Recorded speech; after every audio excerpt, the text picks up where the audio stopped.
content de vous retrouver sur la chaîne Basket Session Reverse. Shai, aujourd'hui on va parler de Vince Carter. On va commencer par Vince Carter et par les Brooklyn Nets qui vont retirer le maillot de Vince Carter. Alors l'ironie, c'est qu'il n'a pas vraiment porté le maillot des Brooklyn Nets à l'époque, c'était à New Jersey, les New Jersey Nets. Euh, Maillot retiré, première équipe à retirer un maillot de Vince Carter.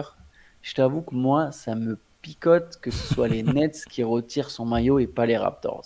Bah, c'est pareil, c'est la même chose que toi. C'est-à-dire que il y a des tensions, incompréhensions entre Vince Carter et la fanbase, les proprios de la franchise, tout ça, parce qu'il en est parti en très mauvais termes. Si les gens se demandaient pourquoi le maillot de Vince Carter n'a toujours pas retiré là-bas, alors que c'est clairement lui qui a mis Toronto sur la carte, hein. Enfin, faut pas se Ouais. mentir, c'est parce que voilà, c'est toujours pas digéré. C'est un peu le même cas que Garnett avec Minnesota quelque part. Il y a des tensions avec des gens là-bas et du coup ça peut pas se faire encore et c'est presque anormal que ce soit du côté des Nets que ce soit retiré. Après on peut même aller jusqu'à se demander si les Nets devraient le retirer ou pas. C'est leur choix et c'est un très grand joueur, il va entrer au Hall of Fame cette année. Mais moi quand je pense à Vince Carter, je pense à Vince Carter à Toronto en fait.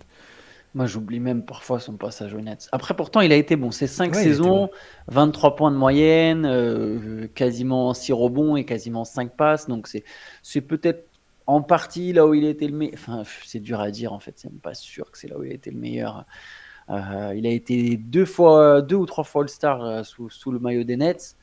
Il y a quand même une belle saison à 27 points par match au tout début quand il arrive. Donc il y a des belles saisons, mais c'est vrai que tu as raison. On peut même se demander est-ce que du côté des Nets, il y a des équipes qui ne retireraient pas un maillot pour ça, par exemple. C'est Ah là que bien tu vois que voilà. c'est vraiment propre à chaque franchise, à l'histoire de chaque franchise. Ça, à Boston, ton maillot est pas retiré, aux Lakers non plus, sauf si tu gagnes un titre. Tu vois, c'est vrai que c'est assez spécial. Brooklyn, enfin les Nets n'ont pas une grande histoire récente, Mhm.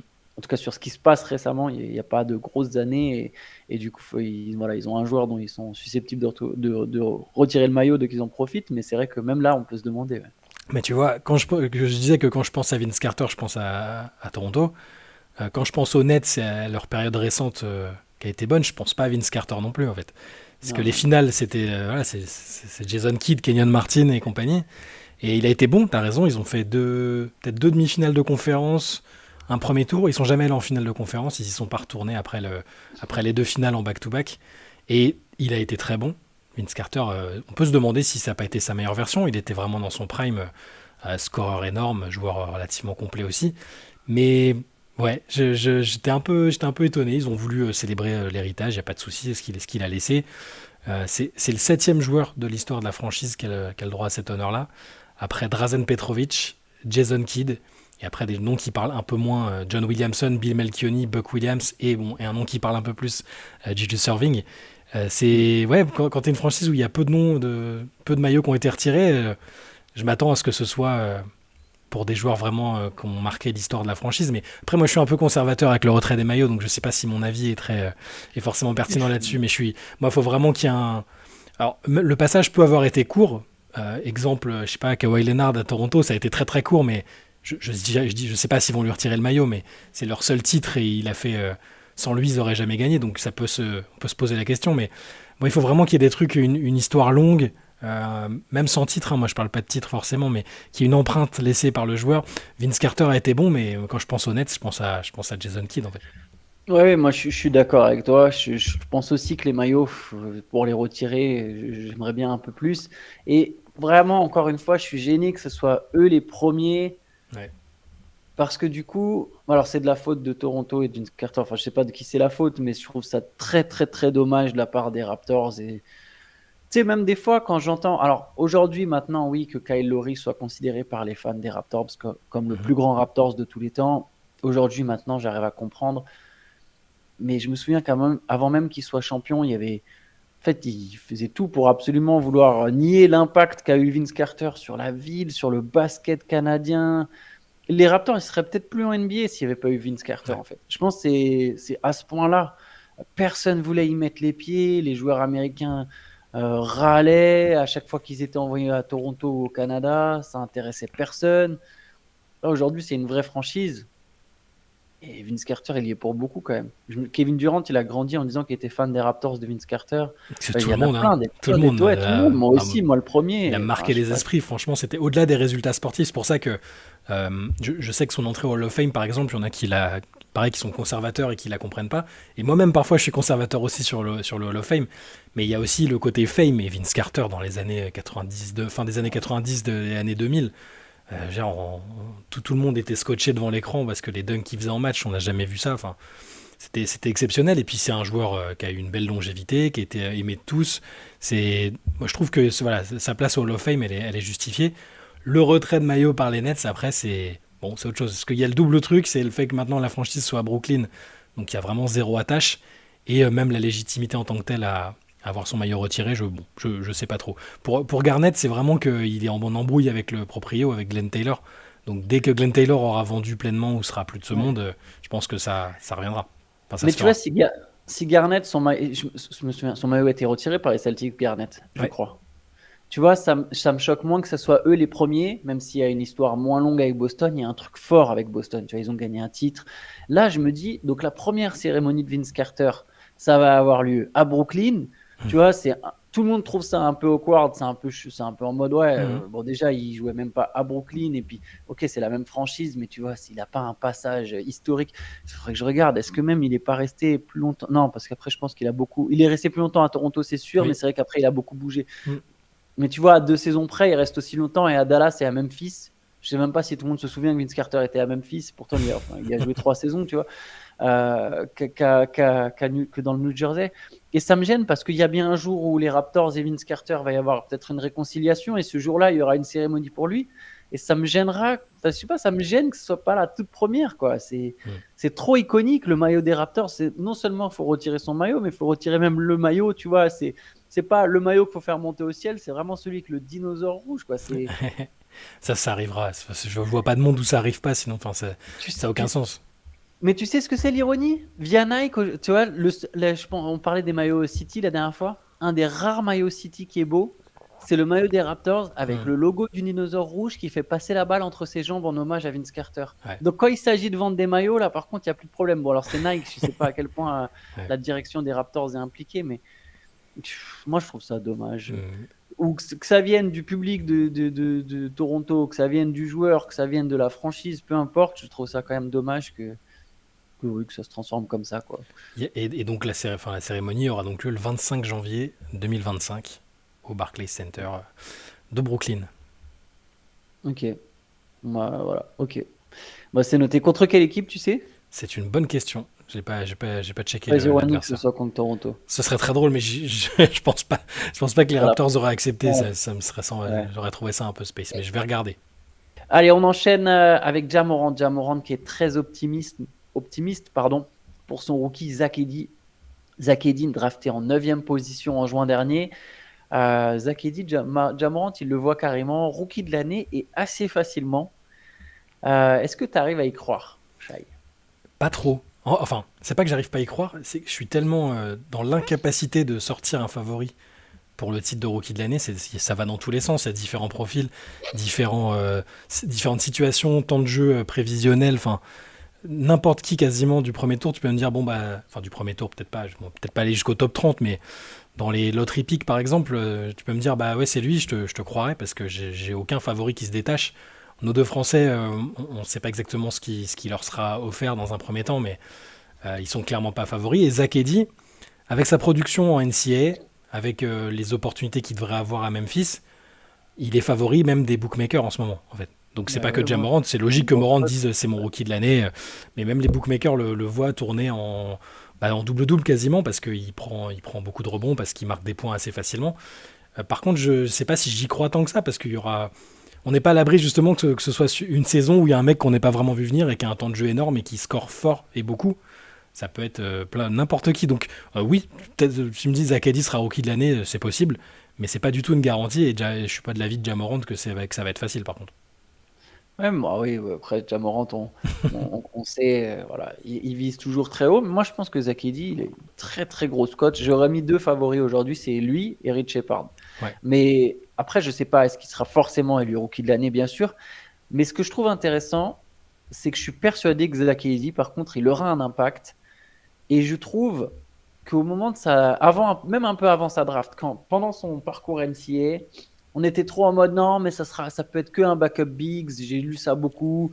Il pourra pas dans cette NBA. Et en fait, je me rends compte que je trouve que je dis on en tant qu'observateur basket, fan, journaliste, etc. Je nous inclus beaucoup dans le même panier. On a tendance quand on a un moule, on se dit ok, non mais c'est que ce moule qui fonctionne, et que du coup on est là, c'est l'ère des bigs qui bougent, donc non, un mec comme lui ça peut pas marcher, et on met pas assez à jour, on fait pas la mise à jour. Je trouve que justement au contraire on est en train de revenir vers une ligue où de plus en plus de différents types de grands peuvent s'illustrer, même si après il y a s'illustrer dans une équipe qui joue le titre, mais ça concerne à chaque fois qu'une minorité. Il faut voir au-delà de ça, et je trouve que Zach Edey aujourd'hui dans cette ligue, il va avoir sa place en fait. Il est trop fort pour pas avoir sa place. C'est un mec qui a fait 4 ans de fac. On est toujours là à regretter, les mecs arrivent, ils sont pas prêts, il faut les seniors, c'est bien de les drafter haut aussi. Il a fait 4 ans de fac. Il tournait sur ces 2 dernières saisons 22 et 13 et 22 et 13 et 25-12. Excuse-moi, tu fais ces stats à la fac, tu es forcément dans une grosse fac, tu es forcément un joueur qui a du talent, tu vois. Je pense que lui, c'est un mec qui peut viser plus que backup big en fait. Bien sûr qu'il est grand et qu'il n'est pas très mobile, mais il y a différents systèmes pour défendre. Tu vois, sur pick and roll, lui par exemple, il va pouvoir drop, et il a un mec comme Jaren Jackson Jr. à ses côtés, c'est parfait. Si vraiment il se fait passer, il y a un des meilleurs, regardez, je dis du bien de Jaren Jackson Jr., un des meilleurs défenseurs en deuxième rideau en fait de la ligue. Donc sur ça compense. Les Grizzlies peuvent le faire jouer, peuvent vraiment le faire jouer, même dans leurs 5 majeurs. Et je serais même pas surpris qu'il soit titulaire avec Jaren Jackson Jr. qui joue en 4. Et au-delà de ça, il est grand sur pick and roll avec Ja Morant, il va se régaler, c'est des points faciles. En post-up, il va se régaler. Voilà, moi, je suis pas étonné s'il est à 12-10 de moyenne et qu'il est élu rookie de l'année. Et je pense que ce sera un joueur en NBA. Voilà, pas une star, pas un mec qui a 25-12 comme à la fac, c'est pas Tim Duncan, mais voilà, je pense qu'il faut qu'on mette à jour cette page. Il y a quelque chose avec Zach Edey, et je trouve ça bien qu'il ait été drafté en 9. Je pensais que Portland pouvait le prendre en 7, mais à partir du moment où il y avait Donovan Clingan qui était disponible, là forcément c'était autre chose. Mais on rappelle pour les gens qui n'ont pas trop suivi la draft ou la NCAA l'année dernière, Zach Edey mesure 2,24 m quand même. Ça va être le joueur actif le plus grand en NBA, je pense, avec Victor Wembanyama la saison prochaine. Tout ce que tu as dit me semble plein de bon sens, et en étant un amateur des Memphis Grizzlies, j'espère que ça se passera comme ça et qu'il trouvera sa place. Mais il y a tellement d'autres que... Tu vois, tu parlais de Clingan, moi j'exclus pas que Clingan il fasse des super stats aussi, tu vois, parce que pareil, il va prendre des rebonds, il fait des passes, il met des contres. Il aura plus de concurrence, cela dit. C'est vrai qu'il est censé jouer avec DeAndre Ayton par exemple, mais... tout semble possible, donc Zach Edey, pourquoi pas, mais je vois pas, j'ai pas de garantie. C'est juste qu'on se dit, t'as raison, il y a cette histoire de moule, et on se dit, si un mec fait 2,24 m aujourd'hui, il faut qu'il soit ultra mobile et qu'il ait d'autres qualités que seulement sa taille, comme sans faire injure à un bol pas au bol justement, à Taco Fall, pardon, je pensais à Taco Fall. La taille n'est pas suffisante, donc Edey va devoir montrer qu'il a d'autres choses, et il a d'autres choses, hein, on l'a vu, il n'y a pas de souci, hein. C'est juste que c'est pas des trucs qui sortent de l'ordinaire pour un joueur de sa taille. Mais justement, c'est un joueur tellement plus fort que Taco Fall. En fait, Taco Fall, il a littéralement que sa taille. Je suis désolé, tu vois, je vais dire les choses comme elles sont. Il a que, en tout cas à l'échelle NBA, pour aller peut-être pas à l'échelle du basket, tu vois, mais en NBA, Taco Fall, il a que sa taille. Taco Fall, il n'a jamais été le meilleur joueur universitaire 2 ans de suite, tu vois. Zach Edey, il a beaucoup plus que sa taille. Il a de la puissance, il a de la technique. Il y a vraiment quelque chose. Après, voilà, moi, je suis pas, moi non plus, je construirai pas mon équipe autour de Zach Edey. Mais par contre, je pense qu'il aura sa place en NBA. Donc, que ça va permettre de mettre à jour certains trucs. Si t'es bon en fait. Si t'es bon, t'es bon. Et donc, si demain, je te dis que l'article où on fait nos pronostics, c'est demain. Si tu dois choisir un nom, tu mettrais plutôt Zach Edey ou Rich Shepard? Rich Shepard, je pense. Moi aussi, je pense, parce que je l'ai vu tellement facile au scoring. C'est le meilleur rookie, je pense. Bon, écoute, ça va être n'importe quel. C'est marrant, je suis en train de regarder la liste. N'importe lequel, il y a un dossier pour presque n'importe lequel. Tu vois. Ouais, il y a un chemin, ouais. Tu vois, même je glisse jusqu'à. J'aime beaucoup Bob Carrington à Washington. Il y a un monde où il met beaucoup de points et où ça se joue au nombre de points. Enfin bref, tous les cas sont possibles. Pardon, vas-y. Non, mais tout est possible. Je pense qu'on en parlera. On en fera en début de saison. Pareil, un podcast peut-être spécifiquement sur les rookies et ce que chacun peut apporter, mais c'est rare ça ait semblé aussi ouvert au début d'une saison, je trouve. Ouais, mais t'as clairement raison, c'est vrai, il y a un chemin pour plein de mecs et t'as raison, un mec qui score, il sera forcément cité. Par contre, j'ai l'impression que si tu scores dans une équipe très faible, ça a moins de valeur aujourd'hui dans la course au rookie de Ouais, l'année.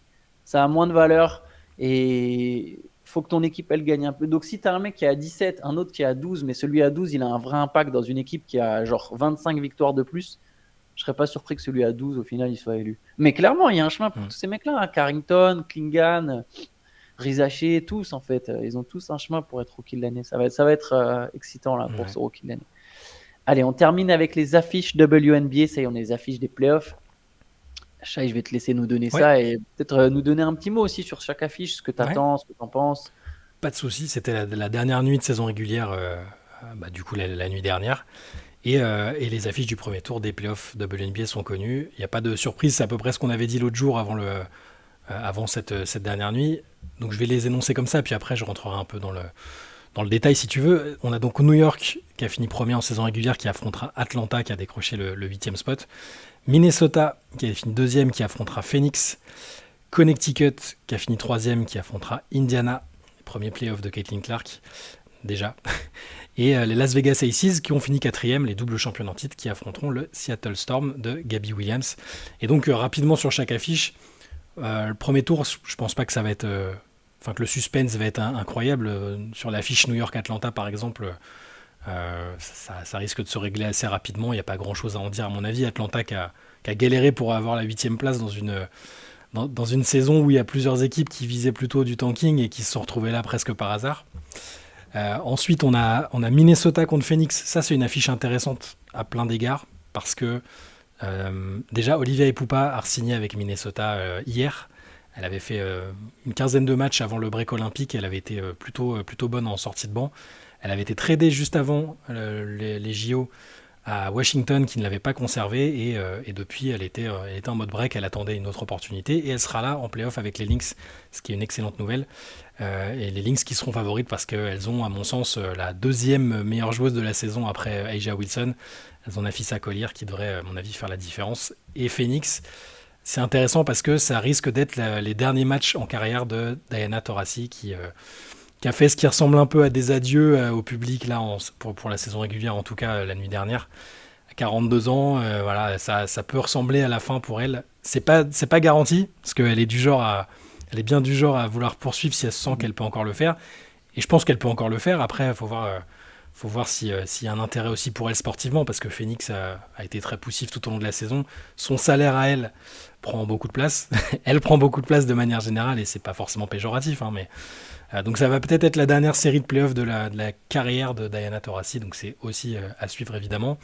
Et pour les deux dernières, sauf si tu voulais dire un truc dessus, Non, Antoine, non, n'hésite vas-y, pas. je t'écoute, t'inquiète. Sur la suivante, qui va être très intéressante aussi, Connecticut contre Indiana. Connecticut, c'est mon équipe préférée en WNBA sur les dernières années. Équipe profil plutôt défensif, mais qui s'est un peu renforcée offensivement cette année avec des joueuses très, très complètes, Alyssa Thomas, Dewana Bonheur. Donc ça c'est cool. Et donc face au Fever qui retrouve les playoffs 1 million d'années après leur dernière participation, grâce en partie à l'arrivée de Caitlin Clark qui va faire ses premiers playoffs tout de suite, après avoir fini meilleure passeuse de la ligue notamment. Et je pense que le Sun devrait passer quand même, mais ça fera une bonne expérience pour Clark et pour le reste de l'équipe pour les années à venir. Donc celle-là est a priori aussi, je pense, décidée. Et la dernière, normalement, devrait aussi ne pas procurer trop d'incertitudes parce que les Aces sont quand même double championnes en titre, mais Mm. les Aces ont fini quatrième. Ils vont affronter le Storm qui a fini cinquième et qui est une très très bonne équipe avec outre Gabby Williams qui a fait un retour assez tonitruant en WNBA, des stars à peu près à tous les postes aussi. Donc c'est peut-être la plus belle affiche du premier tour parce que c'est deux équipes qui à la base visaient, alors, les Aces évidemment visaient le titre, mais le Storm se voyait bien un outsider. Donc voilà pour toutes les affiches du premier tour. Ça commence donc dimanche. Alors heure française, je vous dis ce que ça donne pour les Game 1. New York contre Atlanta à 19h. Connecticut contre Indiana à 21h. Minnesota contre Phoenix à 23h. Et si vous êtes couche-tard ou lève très tôt, Las Vegas-Seattle de Game 1 à 4h du matin. Voilà. Et nous, on fera évidemment le point lundi Ouais, matin sur les résultats des premiers matchs de playoff. On se retrouvera du coup aussi demain pour le 6e CQFR de la Absolument. semaine. On est déjà vendredi aujourd'hui. Je viens de percuter. Je viens Ouais. seulement de percuter qu'on était déjà vendredi. Donc demain, le CQFR, on répond à toutes vos questions. Et lundi, on débriefera ensemble les premiers matchs de playoff en WNBA. Yes, on verra qui aura la tête dans le sac après l'Olympico Lyon-Marseille dimanche. Je savais pas qu'il y avait Lyon-Marseille Tu vois. dimanche. En ce moment, l'OL me déprime. Je comprends. Ah bah, je pense qu'on va prendre une belle valise. Allez, non, pas une valise. Non. Allez, on donne un petit pronostic. Moi je dis 2-1 pour Marseille. Non, 2-1 pour Lyon. Allez, je suis obligé de le tourner quand même comme ça. Je pense que Marseille va gagner 2-1, mais je vais dire 2-1 pour moi Lyon. je vais dire 2 partout. Voilà. Parce que la défense de l'OM ne me rassure pas des masses. Voilà. T'as vu celle de Lyon récemment quand même? Non, mais bon. Ouais, allez, 2 partout pour moi. Voilà. Et vous verrez nos tronches lundi matin. Yes, ce sera un beau débrief dans le CQFR. J'essaierai peut-être de regarder le match du coup.